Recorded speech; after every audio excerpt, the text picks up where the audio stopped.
Hi there, everybody. My name is Kate, and welcome to my channel, Trinergy Awakens Naturally. So let's talk about good and bad, the good guys and the bad guys, heaven and earth, and hell, and what that is to be in the middle between heaven and hell here on the earth plane, where we can create it either direction.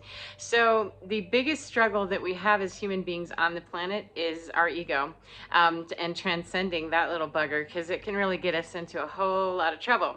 And that I believe, and many others do as well. However, it's a personal journey for us to figure out what we believe in.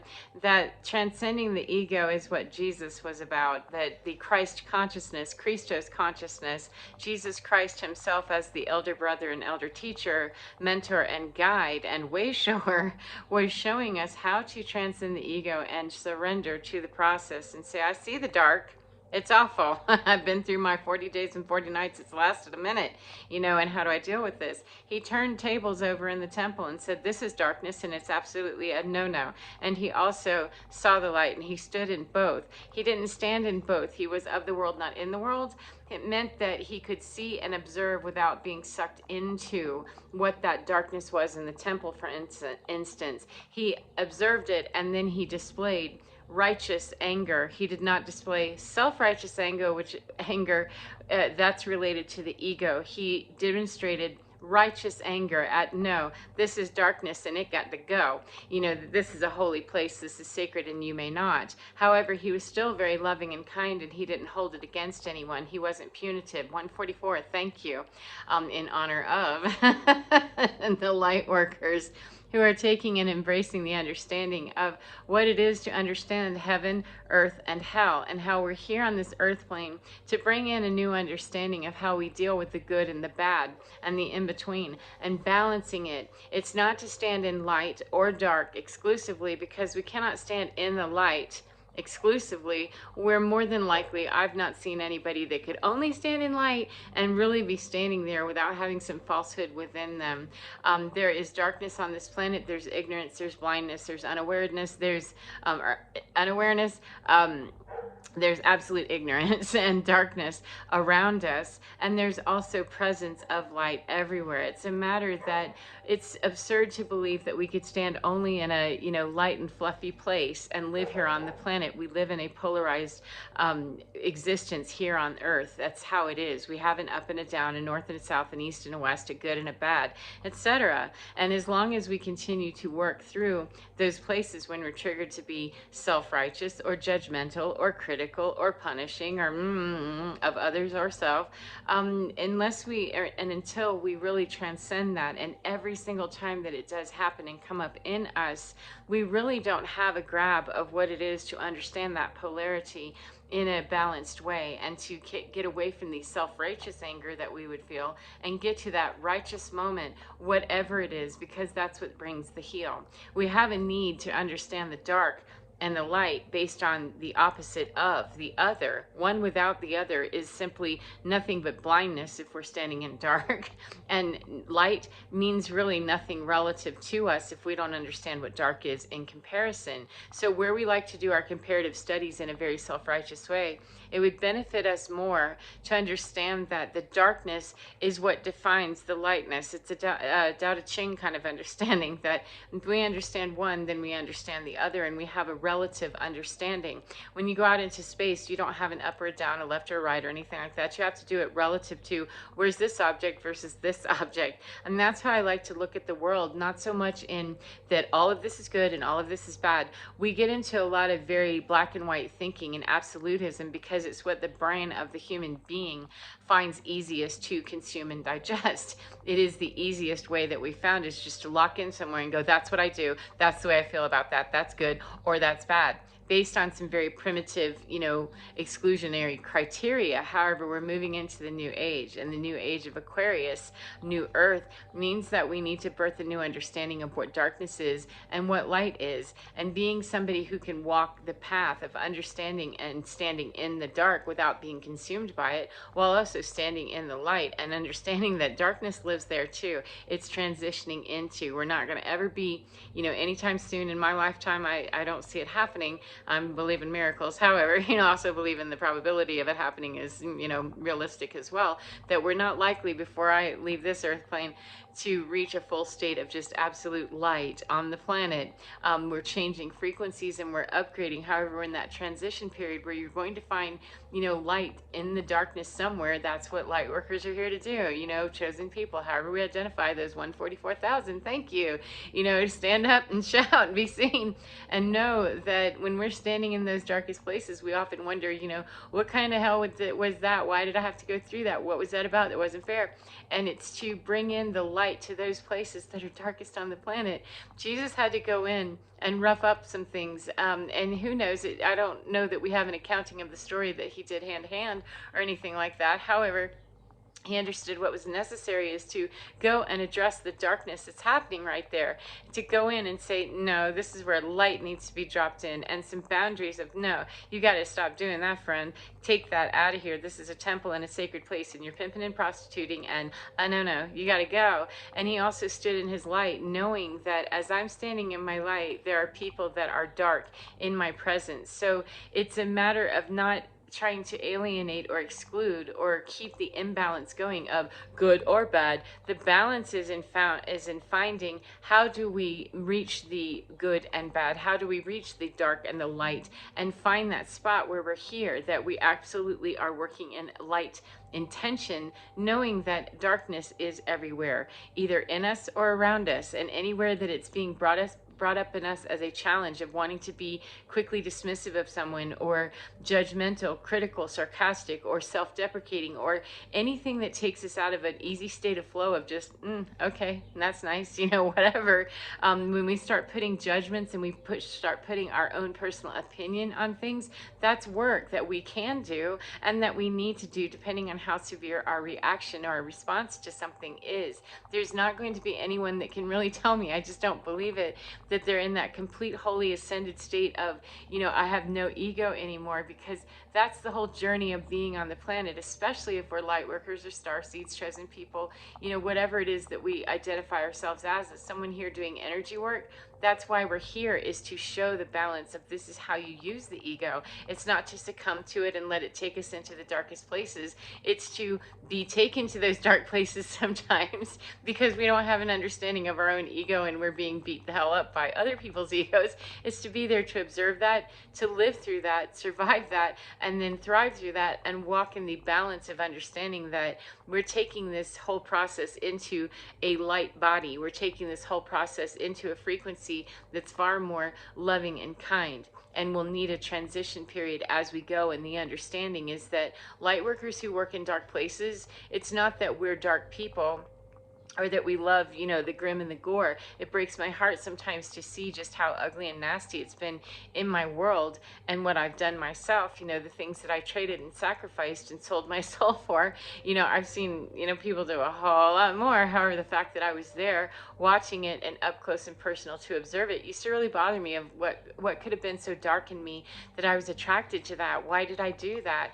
And the answer is becoming more and more clear to me, that the answer is that sometimes, not all, we all have different missions here, but sometimes the light workers are put into the darkest of places. There's typically one, in one family cluster somewhere, at least one that's there to break that shit up. That's what we're there to do. However, it can feel like we've made, horrible mistakes, and I was abused, and people hate me, and, they persecute me. And I often think about the journey of Jesus, not because it's a comparative study. It's just that, how does one transcend the ego, but to go through the worst parts of an ego battle, especially when we succumb to not understanding, what that mission is about. How would we know when we're a child? We're born into a system that we're meant to rock and roll that place. That means we're going to take on the burden of, being the person who takes the blame and who will take the shame that everybody else is looking to put on our direction, or put in our direction, because that's the whole problem with the system. However, very rarely is a light worker or a star seed or a chosen one put into one of those positions that they know that, and they have to work their way out of that mess to even understand why they were there to begin with. And we keep continually getting brought back with, the gaslighting and the horrible paradigm of the old way, that the new paradigm will tell us, if we listen to it and really work with it and understand that, understanding the depth of depravity of the dark night and the dark souls that, are really avoiding that dark night process, those dark energies and those dark forces that are present very much here, that's what you're here to do. Of course, you are taken to the worst places of humanity and the worst behavior. And the fact that you can still breathe, walk, talk, and not hold malice in your heart is the exact reason why a person such as you were put there, is because you have to be able to pick up and walk beyond that. The fact that you even can conceive that it's possible makes you different than those people who are still there doing that and fighting so hard to avoid making any kind of transformation because they're terrified. However, the job isn't to stay there and to play there and beg people to get out of that place if they're abusive and they're harming us. It's to have broken the system apart, which gives every single player on the field, including us, the opportunity to heal. Because believe me, after years of abuse or years of sitting in a gaslighting or toxicity or narcissistic abuse or whatever our individual story is, after years of that, we need our healing and we need to understand it. However, the healing is more about understanding why we were there to begin with. And law of attraction and, light people of the light, that are false prophets and really twisting universal laws around very badly and misunderstanding them, would possibly tell us, and do tell us sometimes, that, well, we drew it to us, we brought it there for a lesson, we brought it there for this, we brought it there for that. And I'd like to put in, a caveat that yes, kind of, and we are often placed in those positions, and we do continue to bring those situations to us because we're misinformed, we're ill-informed, and we're actually gaslit by those around us who do not want to get out of that dark energy because they've had long-term abuse, 1144, in the timeline, in the generation, and in the DNA, that they really don't understand another way. And the fear of changing that and losing that 3D identity, that 3D ego thing, is really hard for some people. That my ego does not like when you do not accept me, or you do not accept it. My ego gets very upset when you do not accept me as I am. My ego doesn't like you not going along with its plan, and when we can't deal with that, the varying degrees of that are the horror that we see. However, we wouldn't understand the light without seeing the comparison of just how ugly and nasty it is. Now, how would we be here being light workers from other star systems and other places and, just these joyous, loving bubble beings if we didn't know what it was to have to go through all of that? The beauty of it is at this point that every new version of a light worker, the newer, more improved versions that come out, hatched out every day, understanding a brand new way, that every step that I go forward, not lamenting about how many years I lost back there and that wasn't fair, and means that, the legacy to leave is not so much about whining about what already happened, because it did already happen and it was very tragic. However, I see that the fun and the joy of where I stand today, I want people to come out of the hatch feeling that right there from the very beginning. And so I can be a part of that by being less abused and really hurt and harmed and traumatized by the past. It has to be dealt with. It must be healed. And we do that, through whatever way that we need to understand that. However, part of that healing is understanding and explaining to the mind and those little fractal parts of us that that was the journey. And yes, we were stuck in a loop back there, a very painful loop, a karmic cycle that lots of players helped us stay there in that. However, while we were there, still being that person confused and being abused and, I don't get this, we still were dropping those seeds of light that activate somewhere, and they do good things. It's just that the more we step away from that stuff and stop feeling victimized, stop being victimized, and own the fact that, yeah, I'm really not a victimizer. I'm here to do something different, because the version of me that came out of the hatch when it did, it was updated better than the most ignorant and darkest person on the planet at that time. That's the way this is working. That's the way evolution works in general, is that we make better understanding and we make adaptation and we're flexible. And it happens in our spirituality as well, that the light workers and the spiritual warriors that are here, they understand I need to be able to stand in the dark with my light, and I need to also be able to stand in the light and know that I'm bringing dark with me, and that neither of those is a horrible thing. It's just the reality of what is, and that the balance of here we are on this earth plane. That's the transitional period that we're in, is understanding that you got people that are standing in dark. And when I'm called to, work with dark people, I used to wonder, why, it's just so, ew, it's so icky and so much judgment. And there you go, Kate. That's why, because somebody has to be able to be dropping these pearls of wisdom, these, something that, someone would say, well, those are casting your pearls before swine. Well, casting seeds of goodness is always good, and it's always kind, and it's always a very, very, very, very, very beautiful thing to do. And yes, there's something to be said for not wasting a whole lot of time back there, but that's how I look at every time that I was spinning around in a circle wondering, what am I missing here, and why is this so blah blah blah blah. It still was the intention to be doing, a good thing and moving from my heart center, even though it was ignorant and blind in its own way. Absolutely was, and was doing damage as well. However, it still was dropping the seeds of goodness at the level that I was dropping them there. It's just that now I concentrate my time more for, places where it seems more relevant to be dropping those seeds, and where it seems like it's going to be making more impact. But it doesn't mean that I don't visit dark places or deal with dark people or deal with my own energy when it's experiencing a triggering of the dark energy within me. It means that I understand the balances, that some days, if I'm feeling hateful, I got to be able to say,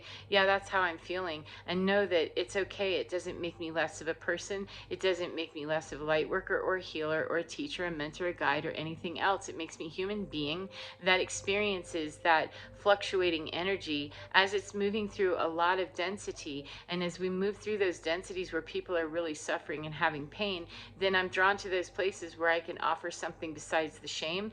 Then that's what I'm asked to do. And so any spiritual warrior that has the ability to walk in the dark and deal with that without being a butthole about it, please know that your days of, gripping the floor and wishing for more, there's a reason for that. And no matter how long we toiled anywhere, no matter what we did that seemed like it was wrong, we were still there with the right intention. No matter how badly we were botching it or misunderstanding it, we were still sowing seeds with at least the good intention to be doing what we were doing. And that it's more important to concentrate on going forward, that the legacy to leave behind, that legacy back there, that was still the same legacy. It's just we pulled it forward into understanding that, yeah, I just deal with my light, more than I'm willing to deal with misunderstanding it and leaving it on the floor, right back there. It's more effective that I have a higher vibration, that I stay in that vibration and understand that darkness back there, and every tear that was shed, and every, hair that was lost, and all the fear and the horror and all of that tragedy, it was not for nothing. It is for the legacy of, I went through that for the comparison of, I now understand what light is. I get that, and I definitely understand what dark is, and I can appreciate and have great gratitude for the fact that because of that severity and that very ugly experience there, I definitely understand the opposite side of it by getting out of it and using my energy in a very different way. But it does not mean that I get to step away from the human emotion of darkness when I feel it, or push down any feelings of, happiness and zeal, even though I know that people around me are suffering. It doesn't mean that. It means that it's appropriately calibrated, and that I understand my own self and my ego, and transcend those moments where I would want to shame another person for being dark, or be angry at them, or somehow jealous of them because they're in a lighter place than I am, and not take things so personally.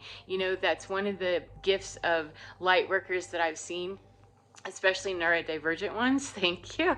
It seems to be just a real skill and a gift that we've been given, is that stuff just doesn't really hurt my feelings as much as it seems like it hurts others, because, my ego, it would take a lot at this moment to be upset about why it is that you're not accepting me, because I've never really been quite accepted right from the very beginning. I've always been the odd duck.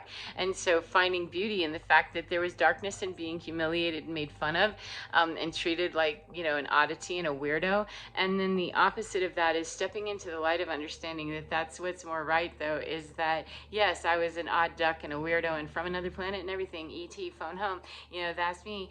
But that's the beauty of it, is that that's the light me, is accepting that, knowing that, and reaching out and touching that. There's not anything in the dark that can really, shame me anymore or pull me into those dark places. But when they do, you know, when they do, if they do, when it happens, boo, I have the intense ability because of connecting with the divinity. That's a superpower to be able to say, wow, you know, this is really something creepy about my ego or this dark space that I'm in. Can you help me bring some light to this and some understanding without needing to visit all of the, you know, horrible repercussions of letting it drown me out and believe that I'm a worm because I'm having a polarized experience in a polarized environment where there's good and bad, you know, there's light and dark.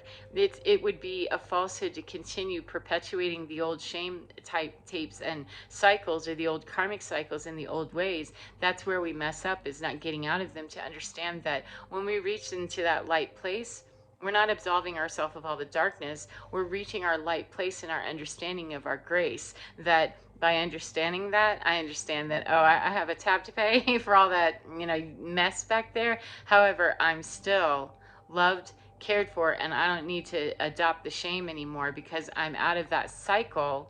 I can observe the cycle without being absorbed by the cycle. I don't have to take any of that in anymore because I'm not living in that cycle. I'm understanding myself of having a superpower that is also quite human, you know. um, if we've transcended our ego so much that we no longer have human reaction or emotion, then I'm not sure what the journey would be worth for the most of the people on the planet, you know, aren't anywhere near that. And so, you know, how about we just embrace the idea that, yeah, we can be light workers that have dark sides, and, you know, that we have dark thoughts or brooding thoughts, or that we can be petulant sometimes, or that we can be judgmental or critical. It's a matter of understanding that when we're feeling that and when we're experiencing it out here and it's coming back to show us the mirror of that, that it's time to, oh, I've stepped out of line. This is an opportunity for me to visit my dark space and balance it out and regulate it and be the model for that, not to be blaming, shaming, and passing on the same old paradigm. That's, you know, defeats the whole purpose of being able to stand in light, is to also be able to work with the darkness in a very correct way, instead of bringing more darkness with more petulance or more this or more shame or feeling bad about myself or hating other people. That's breaking out of the whole entire system to be able to look at the darkness, even stand on our own and say, yeah, I feel really rangy about that one, man. I just absolutely, ugh. It's okay as long as we can feel that and then alchemize it away with, yes, and I can reach a better spot in this where I feel more loving and kind towards myself, and I can deal with my own ego, because I'm definitely going to walk out of my house expecting all kinds of things and feeling all kinds of self-righteous indignation and all kinds of stuff. If I haven't balanced it enough to say, what is my ego so butthurt about with its own self that I feel so triggered, those are the moments when I really would do myself quite a favor, and I would actually be doing quite a favor to the rest of the world, especially as a light worker who knows a little more about this process, that please, let's sit down and look at ourselves and say, what is it that's triggering me, and not move into the whole shame bucket of I have to douse myself with that mess, you know, to get to the answer of what is bothering me. It's a matter of skip the whole shame thing, because we'll be slow getting to the what's actually bothering me and what's separating me from knowing how to move out of this dark side and get right back home where I belong, which is more in the light. And be okay with knowing that we have the comparative study of what it is to not be standing more in the light, but to be in the dark. We have a choice. And when it's so clearly defined for us, it becomes the onus upon us to take the higher road and to be the example. If we can't be there doing, you know, the work directly with people because it's too dangerous, too toxic, too something, that's fine. However, we can still stand as the mentors and the guides and the representations of, this is the new paradigm, that I'm not perfect. I'm not claiming I am. And I'm also not claiming you are just because you tell me you are, or you stand in some position, because I take my agency and my authority from a much higher being and a much higher understanding than either one of us or anyone else on the planet. I yield to that, you know, and I don't need you to support it or, you know, stand in my way, either one. You don't have a vote in it. There's a great superpower in that. And so, you know, really being able to look at where's the worst part of my life, where's the best part of my life, and, you know, getting out of that whole comparative study of how it looks towards other people. How does it look within me? What are the darkest places in me? And how can I reach the opposite end of the spectrum by acknowledging what those dark places are in me, those spooky, you know, kind of creepy places or creepy thoughts or creepy things I've I've done, can I look at that? And as soon as I can, man, it brings in the whole sun to burn off the shame and the greasy and the of feeling all of the dark energy that's associated with it. That's what the part of what the light does. So anyway, I hope this is helpful for you in some way, and I hope that you enjoy your day, whatever part of the day you're in. And remember, get within your skin, because you're divine. It is so fine, and it can be rangy some of the time. It can be rangy for all of the time. We all get to choose. And the minute that we understand that we're both, we're not going to transcend this process anytime soon, where I'm standing in the light and I'm not right. If I really believe I'm standing in the light all the time, I can be standing in a much better place than in the dark all the time. I definitely can do that. However, the minute I start claiming that I'm somehow special and better, oh, I better sit down and take a minute with, why does my ego need me to be sure that everybody accepts me as being special? I'm a chosen one and you better yield to me. Oh yeah, that's a minute. Kate got to go sit down and figure that out. And that's not anybody else's journey to understand why my ego needed their approval to begin with. That's mine. Ouch, kind of hurt my feeling every single time, but it's still mine. So anyway, enjoy your divine, baby, and get in your skin, because you're divine. It is absolutely gorgeous, and totally black and white all the time, and it's absolutely fine. Take care of your beautiful selves, and I will see you again next time. Goodbye, my beautiful friends. Yep.